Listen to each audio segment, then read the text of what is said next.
nung nasa lumang bahay pa namin kami nakatira, tuwing Pasko, pumupunta kami sa bahay ng ninang ko noon kasi tuwing Pasko, may regalo din siya sa akin lagi.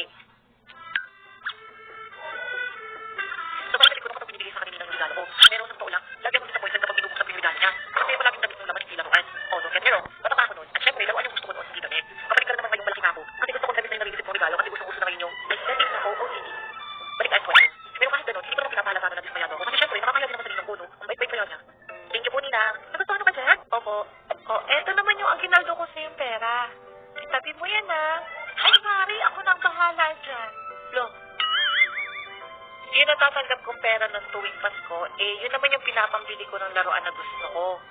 And speaking of regalo, ewan ko ba, pero parang never pa ako nakatanggap ng matinong regalo nung elementary pa ako. Kasi kapag may exchange gift kami, ang lagi kong natatanggap baso, picture frame, panyo, at kung ano-ano pa na hindi ko naman gusto at kailangan at sa batang gusto lang naman ay laruan. O ano naman kaya ito? Buksan ko pa ba to? Parang alam ko naman na yung nasa loob Nangyari naman ang kwento na to nung grade 5 ako. Christmas party namin nun. May kanya-kanya kaming dalang regalo nun kasi may exchange gift kami nun. Habang nilalagay namin sa mesa yung daladala namin regalo, hindi ko mapigilan natin yung ngayon. Nasa ko yung sa akin. Number 8 ako Ay, hindi ko makita. Feeling ko nasa ilalim na yun. Nagsimula na ngayong program nun. Naglaro na kami ng iba't ibang palaro nun. Pagkatapos ay kumain na rin kami ng mga handa. At last but not the least, ay ang exchange gift. Sa wakas, malalaman ko na rin kung ano yung regalo ko. Okay, magsimula na tayo ng ating exchange gift. Ang unang regalo ay number... Ang laki na nakalo. Sana sa akin. Number 7. Ay, sayang. Ang susunod ay number... Eto, akin na to. Number 9. Ay, laki. Ay, wow. Parang iniiwasan niya pa yung sa akin ni Mom. Ang susunod na number ay... Ay, ang liit. Sana wag sa akin.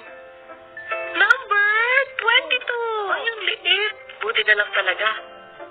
Okay, ang susunod na regalo ay number... Ay, laki. Grabe, sobrang laki naman Sana sa akin. Number 24. Nice. Okay, next na tayo.